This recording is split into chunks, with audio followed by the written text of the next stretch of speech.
22 अप्रैल 2025 को पहलगाम में आतंकी हमला हुआ, जिसके बाद सरकार की सुरक्षा नीति पर गहरे सवाल खड़े हुए।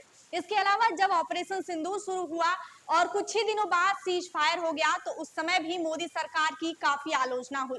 लोगों को इसका जवाब चाहिए था कि आखिर सीज फायर क्यों हुआ। यहाँ तक कि विपक्ष ने तो उस समय इन तमाम सवालों के जवाब सरकार से मांगने के लिए संसद का विशेष सत्र चलाने की मांग की। हालांकि ऐसा नहीं हुआ और तब से लेकर अब आज तक विपक्ष संसद के अगले यानी मानसून सत्र शुरू होने का इंतजार था और आखिर 21 जुलाई से संसद की कार्रवाई शुरू हुई है, जिसमें विपक्ष ने कई अहम मुद्दे जैसे ऑपरेशन सिंदूर और जस्टिस यशवंत वर्मा नोट कांड और अन्य मुद्दों पर चर्चा की मांग की। यहां तक कि काफी हंगामा हुआ कि सरकार इन मुद्दों पर जवाब दे। हालांकि अब ऑपरेशन सिंदूर पर चर्चा शुरू हो गई है। पिछले कुछ दिनों से विपक्ष ने तीखे सवालों का बौछार कर दिया है। सरकार भी विपक्ष को उनके हर सवालों का जवाब दे रही है, लेकिन विपक्ष संतुष्ट नजर नहीं आ रहा है। इसी बीच एक तरफ संसद के अंदर ये सवाल जवाब का सिलसिला चल रहा था, तो वहीं दूसरी तरफ भारतीय सेना ने सरकार को विपक्ष को जवाब देने के लिए या कह ले एक ब्रह्मास्त्र दे दिया।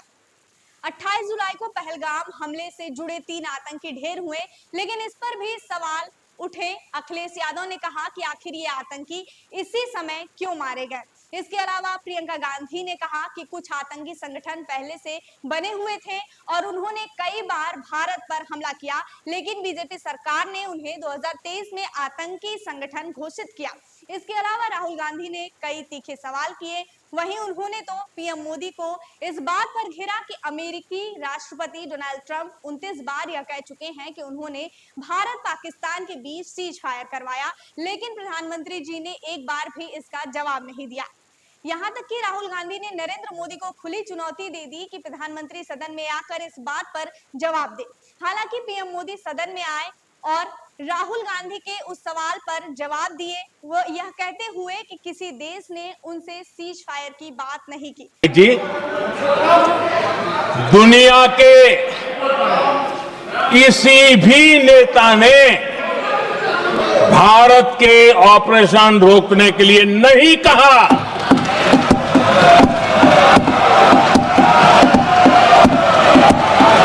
बता दें कि यह सवाल जवाब का सिलसिला अभी खत्म नहीं हुआ है। संसद में आज भी इस पर कार्रवाई चल रही है और अब कौन क्या कह रहा है, चलिए बताते हैं। इससे पहले एक नजर डालते हैं कल की कुछ गतिविधियों पर जो चर्चे में रहा। सबसे बड़ा विवाद तब हुआ जब गृह मंत्री अमित शाह ने बोलना शुरू किया और विपक्ष ने वॉकआउट कर दिया, यह कहकर कि उन्हें नरेंद्र मोदी से जवाब चाहिए। मैं उसी का जवाब दे रहा हूं। माननीय अध्यक्ष जी, पीएम साहब इनकी ऑफिस में ही है। उनको ज्यादा सुनने का शौक है क्या? भाई मेरे से निपट रहा है, काहे को प्रधानमंत्री जी को बुला रहे हो? और तकलीफ होगी। इसका जवाब देते हुए अमित शाह कहते हैं कि वे अकेले ही काफी हैं। इसके अलावा विपक्ष द्वारा पूछे गए कुछ सवाल भी चर्चित रहे, जैसे कि जया बच्चन ने कहा कि आखिर इस ऑपरेशन का नाम ऑपरेशन सिंदूर क्यों रखा गया, जबकि कईयों के सिंदूर उजड़ गए। एक तो मैं आप लोगों को बधाई दूंगी कि आपने ऐसे लेखकों को रखा हुआ है जो बड़े बड़े नाम देते हैं। ये नाम सिंदूर दिया क्यों? सिंदूर तो उजड़ गया लोगों का, जो मारे गए, जिनकी पत्नियां रह गईं। वहीं कांग्रेस सांसद रेणुका चौधरी ने ऑपरेशन सिंदूर को लेकर राज्यसभा में चर्चा के दौरान प्रधानमंत्री नरेंद्र मोदी पर तंज कसते हुए कहा कि एक चुटकी सिंदूर की कीमत तुम क्या जानो नरेंद्र बाबू।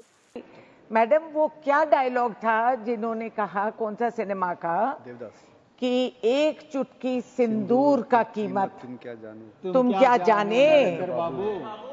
तो मैं नरेंद्र बाबू जी को बोल रहे हैं, मेरे भाई है ना, कि इस चुटकी सिंदूर का कीमत आप क्या जाने। वहीं अगर आज की कार्रवाई की बात करें तो दोनों सदनों की कार्रवाई में विपक्षी दलों ने विरोध प्रदर्शन के कारण बार बार व्यवधान आया। विपक्षी सांसदों ने बिहार में चल रहे विशेष गहन पुनरीक्षण यानी एसआईआर के खिलाफ जोरदार विरोध प्रदर्शन किया। यह मुद्दा पूरे दिन चर्चा में रहा। इसके अलावा केंद्रीय मंत्री पीयूष गोयल ने अमेरिकी राष्ट्रपति डोनाल्ड ट्रंप द्वारा भारत पर लगाए गए टैरिफ की घोषणा पर बयान दिया। उन्होंने कहा कि वाणिज्य मंत्रालय इसके प्रभाव का आकलन कर रहा है और भारत अपने हितों की रक्षा के लिए सभी जरूरी कदम उठाएगा। हालांकि विपक्ष ने इस बयान के बाद भी हंगामा जारी रखा। सदन को 30 जुलाई 2025 को अमेरिकी राष्ट्रपति द्वारा 1 अगस्त 2025 से द्विपक्षीय व्यापार पर लागू होने वाले टैरिफ के विषय पर दिए गए वक्तव्य के बारे में अवगत कराना चाहता हूं। सरकार हालिया घटनाक्रम से होने वाले प्रभावों का परीक्षण कर रही है। वाणिज्य एवं उद्योग मंत्रालय निर्यातकों और उद्योग सहित सभी हितधारकों से संवाद कर इस विषय पर उनके आकलन की जानकारी ले रहा है। आज की संसद की कार्रवाई में विपक्ष ने प्रधानमंत्री की गैर मौजूदगी पर भी सवाल उठाए और इसे लेकर सरकार पर निशाना साधा। विपक्षी सांसदों ने डोनाल्ड ट्रंप की भारत के खिलाफ टिप्पणियों पर भी आपत्ति जताई। उन्होंने मांग की कि प्रधानमंत्री इस मुद्दे पर सदन में बयान दे, लेकिन सरकार की ओर से तत्काल कोई जवाब नहीं आया। इंडिया ब्लॉक के सांसदों ने संसद के बाहर बिहार एसआईआर और भाजपा शासित राज्यों में मजदूरों की गिरफ्तारी के खिलाफ विरोध प्रदर्शन किया। इस प्रदर्शन में कांग्रेस की संसदीय दल की अध्यक्ष सोनिया गांधी भी शामिल हुई। उन्होंने सरकार की नीतियों की आलोचना की और इन मुद्दों पर तत्काल कार्रवाई की मांग की। कुल मिलाकर आज संसद में बिहार एसआईआर, अमेरिकी टैरिफ और प्रधानमंत्री की अनुपस्थिति जैसे मुद्दों पर विपक्ष का विरोध प्रमुख रहा। इस कारण दोनों सदनों की कार्रवाई प्रभावित हुई और सरकार व विपक्ष के बीच तनाव स्पष्ट रूप से देखा गया। आने वाले दिनों में भी इसी तरह के हंगामे की संभावना बनी हुई है। बता दें कि पिछले कुछ दिनों से संसद की कार्रवाई का मेन मुद्दा पहलगाम हमला और ऑपरेशन सिंदूर रहा। विपक्ष ने सवाल भले ही पूछे, सरकार ने जवाब भी दिए, लेकिन विपक्ष का कहना है कि सरकार की ओर से वही बातें बार बार बताई जा रही हैं जो सत्र शुरू होने से पहले बताई जा रही थी। खैर, आप लोगों का क्या कहना है? क्या आने वाले समय में सरकार के जवाब से विपक्ष संतुष्ट होगा? कमेंट बॉक्स में अपनी राय जरूर दीजिएगा। देखते रहिए बेधड़क खबर। मैं हूं आंचल।